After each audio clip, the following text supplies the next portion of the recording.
पर बाजार लगवाया, प्रवेश दरवाजे में लिख दिया गया यहाँ का सामान सब फ्री मिलता है।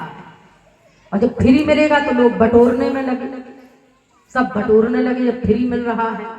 किसी ने सोना बटोरा, किसी ने चांदी के आभूषण बटोरे, किसी ने वस्त्र खरीदे, जिसको जिसकी आवश्यकता थी सबने सब लिया।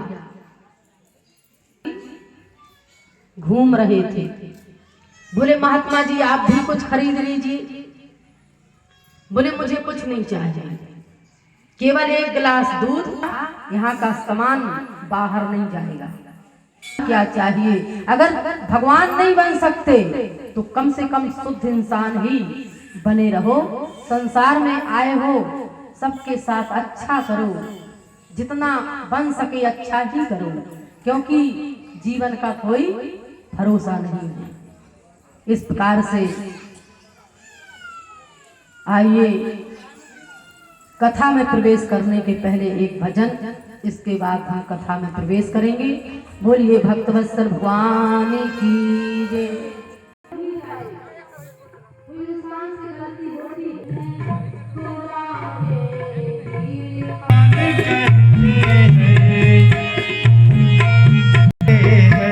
सभी अपना पेट भर लेते हैं, लेकिन कोई भी वस्तु अच्छी हो वो बांट कर ही खाना चाहिए। पथ की जो बांट कर खाए उसे इंसान कहते हैं। बांट कर खाए उसे इंसान कहते हैं। अच्छा नहीं लगता, चाहे उनकी भार्या का ही अभिमान क्यों ना हो, भगवान तोड़ देते हैं। एक बार लंका को जीत करके भगवान राम आए, और भगवान को अहंकार बिल्कुल अच्छा नहीं लगता। जिस जीव के अंदर जरा सी भी चीज का कोई भी अहंकार है, भगवान को ये ठीक नहीं लगता, उसका अहंकार जरूर तोड़ते हैं। और लंका से जब जीत कर कहा भोजन ठीक से नहीं करते और मुझे खिलाने में संतोष नहीं होता। बोले देवी अभी तुमने असली ब्राह्मण देखे कहाँ हैं? और राम जी जान गए कि जानकी को रानी बनने में थोड़ा सा अहंकार छलक रहा है। भगवान राम ने कहा कि ऐसे ब्राह्मण हम लाएंगे कि देवी तुम्हें पूरा संतोष हो जाएगा। भगवान राम ने उसी समय अगस्त जी का ध्यान किया कि महाराज जहां कहीं भी हो मेरे घर आओ।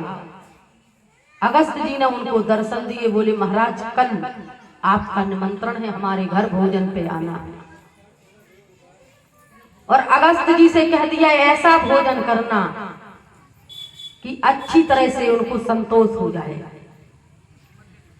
और जैसे अगस्त जी आए तो राम जी ने कहा कि देवी महाराज जी आए हैं।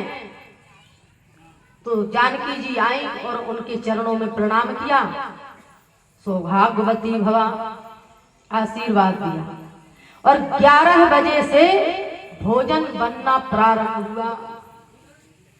भोजन की थाली आई अगस्त जी के सामने, तो उसमें 50 कटोरियां रखी हैं। अगस्त जी केवल थाली को देखकर हंस रहे हैं। बोले हंस क्यों रहे हो महाराज, खाइए ना भोजन। बोले इतने भोजन से क्या होगा, इन कटोरियों को मैं नाक में डालूं कि कान में डालूं कि मुंह में डालूं, इतने भोजन से कुछ होने वाला नहीं है। बोले पाइए ना जब तक महाराज तैयार हो रहा है। और यहाँ पर रिद्धियां सिद्धियां सब परोस रही हैं। और ये भोजन 11 बजे से प्रारंभ हुआ, शाम हो गई, महाराज जी का अखंड भोजन चल रहा है। तो यहाँ पर जानकी जी आई, बोले महाराज जब भोजन आधा हो जाता है तो जल की व्यवस्था करूं। बोले देवी अभी मुझे वार्ता करने का समय नहीं है। और जब हमारा और फिर 1 दिन नहीं 2 दिन नहीं 17 दिन तक लगातार अगस्त जी का भोजन चलता रहा। रिद्धियां सिद्धियां नवनिधि गणपत बप्पा कई अगस्त हैं जिन्होंने 3 श्वास में 7 समुद्र को पी लिया था। ऐसे वैसे संत नहीं है, त्रिकालदर्शी संत थे। संत भी हमारे भारत में एक से संत हुए। इस प्रकार से जब 17 दिन हुए, सब रिद्धि सिद्धि सब टूट चुकी, सब थक चुकी थी। राम जी ने कहा कि कहो देवी, चल रहा है ना महाराज जी का भोजन। यहाँ पर भगवान ने कहा, जैसे कहा तो जानकी ने बोले जल की व्यवस्था नहीं हो पाएगी, क्योंकि 1-2 घड़े से तो काम चलना नहीं है। बोले हाँ तो देवी हम जल भी पीते हैं तो ढंग से पीते हैं। उसी समय भगवान कृष्ण ने कहा कि आप तो त्रिकालदर्शी संत हैं और ये गोवर्धन की पूजा हुई और यहाँ पर इंद्र ने सांवर्तक नाम के मेघों को आदेश दिया, ब्रजमंडल में इतना जल बरसाओ, इतना जल बरसाओ कि ब्रजमंडल को ही बहा दो। उसी समय भगवान ने कन्नी उंगली पर गोवर्धन धारण किया और अगस्त जी को कह दिया, जहां कहीं भी हो इस जल को सोखते जाओ, जल पियो। तो अगस्त जी ने एक युग में भोजन किया और दूसरे द्वापर युग में उस जल को जितना भी इंद्र ने जल बरसाया, अगस्त जी उसको पीते जा रहे हैं। और इंद्र का अहंकार टूट चुका, समझ गए ये तो परमात्मा है। तो इंद्र ने 10 श्लोकों से भगवान की स्तुति की और अपने इंद्रलोक को गए। इस प्रकार से भगवान को अहंकार अच्छा नहीं लगता। जानकी का भी उन्होंने अहंकार तोड़ा है।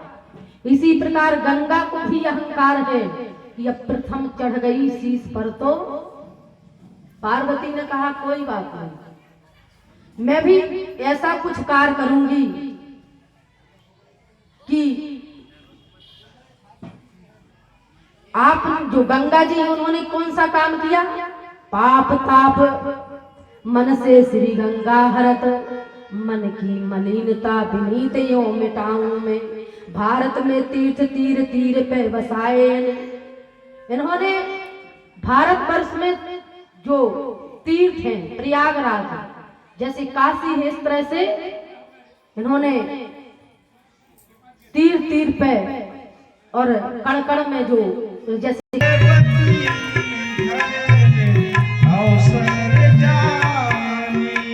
कहीं शंभु पहे मातो भवानी,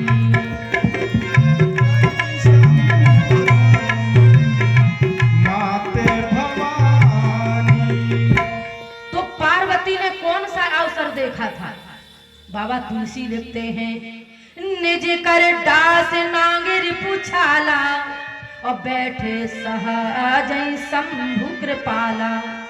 भगवान शंकर रिपुछाला मृगछाला में बैठे हुए थे एकांत में और सहज ही बैठे शंभु कृपाला। उसी समय पार्वती जी ने अवसर देखा तो भगवान शंकर के पास आई और जैसे